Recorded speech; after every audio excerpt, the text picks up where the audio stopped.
As the prophet of esports, I rely on trustworthy and meaningful data every day. Data from our research partner, YouGov, offers the most complete view of esports fans and gamers in the world, providing context to who they are, what they think, the brands they buy, and things they do. YouGov's connected insights and research services inform strategy at every level. If you're a team, a brand, agency, or rights holder, you should be talking with YouGov. Their partners measure and maximize ROI and are telling compelling stories with data. Visit yougov.com/gaming-esports to learn more. Okay, let's talk about esports teams. Okay, Yeah, there's sure. two articles here back to back because two esports teams have traded hands in the past week. And so we have valuations, we have numbers, right? Like there's now real data around some of these things, and I'm curious to get your guys' thoughts on it. And so the first one here very quickly is this is German football club, and I'm gonna like pronounce this really badly, I'm sure. Schalke 04 completed the sale of their League of Legends European Championship license to Swiss esports org Team BDS. So they sold just their league spot, their European league spot, for 26.5 million euros. And if someone could do the conversion for me quickly to US dollars. But so that's one. And that was just a license, right? That was just the spot. Oh, The I was second- muted. 31.4 million US dollars. Perfect. So over $30 million. The second piece, the second sort of story was GameSquare Esports acquiring Complexity. And Complexity, very well-known North American organization, right, based in Dallas.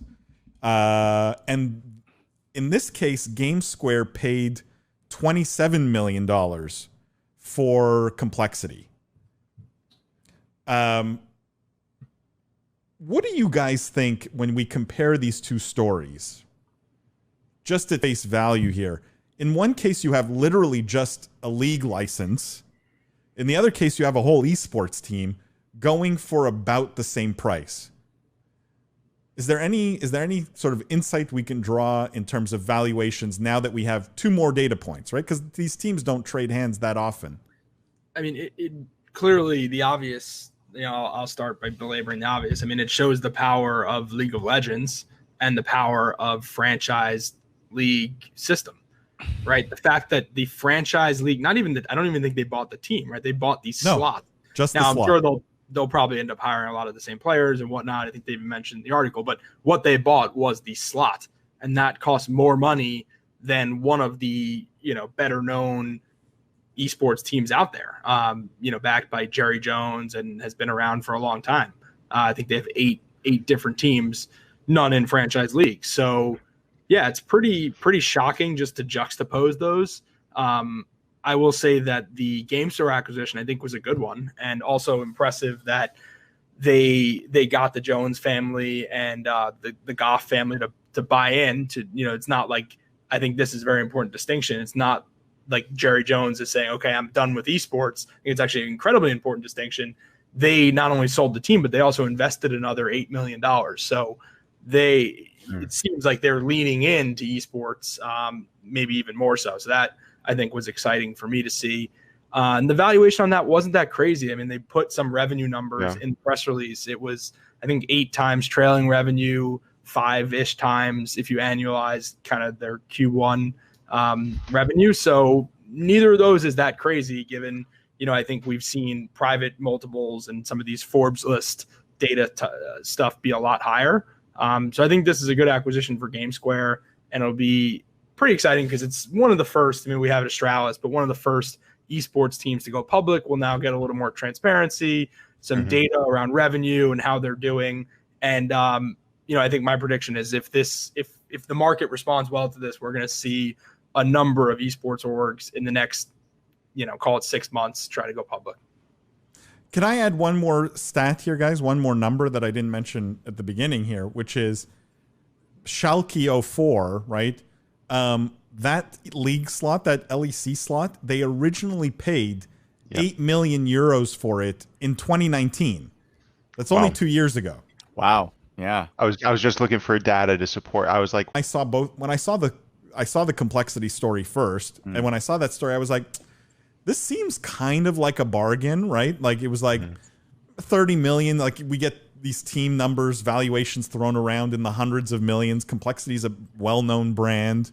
30 million was like seemed low to me, and then I see the Schalke deal, and I'm like, wait a second, like this entire team, and I pulled it up. They have Counter-Strike, FIFA, Valorant, Fortnite, Apex, Madden, Magic, Hearthstone, and a stream team. All of this for the same price, essentially, as a league slot. Which one is the undervalued asset here, and which one is the overvalued asset? Or do we think this is perfectly fair? I thought complexity would have gone for higher when I first read about it, but I mean, Jeff made, I thought, really compelling points about the evaluation based off of Q1 revenue. So I'm just blown away that the league slot was only 8 million 2 years ago. Honestly, I still can't get over that fact. It's like, I'm what? speechless. I'm speechless. Should have bought a league slot. Yes. I had no idea too. the league slots were that cheap. In my head, I had them at like 40 million. And I was like, I didn't have the context to appreciate this article. I didn't realize that that's the power of league, that these slots are appreciated that much. It also suggests an interesting strategy on Riot's part, which is to probably undervalue the franchises in the sale process, right? Yeah. Like, what does that say, about how they approach the ecosystem and sustainability? It's actually very interesting. Like, I'm sorry to interrupt, William, but like, does that change our perspective and our opinion on franchising spots in general, right? Because Activision Blizzard got a lot of flack for that, for following Riot and doing that with Overwatch and Call of Duty. Activision Blizzard was first. Overwatch League was first. Oh, excuse me. Yeah. I didn't write the book on esports, so I appreciate the fact check. Definitely first. Well, I would say it was first. I mean, they were very, very close timing, but I think AB deserves the credit for going first. But still, does it change our perspective? Again, I guess, William, you wrote the book, so you would have a better understanding of this. But at least the way I understand it is that the way League did it was they created a league, there was interest, and it kind of organically was popped. And then it was like, oh, okay, let's franchise these leagues now. Whereas Activision's mistake, or what they did, was before they really built the league, they franchised it. And I think maybe that you could argue top down versus bottom. Yeah, I mean, there were different approaches to the formation, right? I mean, it is, I don't know. This one to me is very interesting. You know what? Unpack here. If I'm giving Riot all the benefit of the doubt here, right? And I think they are this smart. I would guess they purposely left money on the table when they sold these franchise slots. And that's fundamentally the difference between them and the way Activision Blizzard did their franchises, where Activision Blizzard figured out what is the maximum we can extract from owners before we get just all no's, right? Can we find 10 people sort of who don't know enough about this to pay just a crazy, ridiculous price? And what is that crazy, ridiculous price? And I think Riot's approach, again, if I'm giving them all the credit, it's they knew they were leaving money on the table. They probably knew they could sell the franchise spots for more. I think fundamentally what they wanted was this kind of headline, and for owners to make money, right? For owners to do well. And it creates sort of now a perception, which it's all worked. We're all going, wow, these slots are valuable, right? But all that's happened is it's gone from 8 to what Activision Blizzard charged for an Overwatch League slot. Right. You're immediately giving the owners an asset that has value and unrealized gains. And what that makes them do probably is they're willing to invest more in the league, because it's like, well, I'm already kind of sitting on what I think is probably 10, 15 million. It's not that hard for me to say, okay, I'm going to invest and lose 2-3 million a year, 4 million a year. Whereas with Activision, I mean, they went to rich guys, so I don't think any of these guys were like pinching pennies. But you put down a nut of 40 million, you might be like, well, I kind of want to start seeing some return. So I think that was incredibly smart that they did that. So I just wonder if we see this continuing in this 3x type trend over such a short term, because that's, that to your point about Activision going to rich guys, they went to these people and said, hey, don't you want to own the Yankees 50 years ago? That was the selling point. That was the discussion. And this adds, I think, this supports that, right? It's got to be tempting, because you got to think, if the buy-in was really 10 and now you have a market point that's 30, and anyone who 3x's their money in 2 years, even for large investors, that starts to be an interesting moment where you're like, yeah, maybe we. So it is interesting. We'll see what happens. But yeah, this one was a fun one. I still can't believe it was 2 years ago. Jimmy, you're implying that Activision Blizzard will use this in part in their sales pitch. I think any team, any publisher that's franchising is going to use this in their sales pitch. Yeah.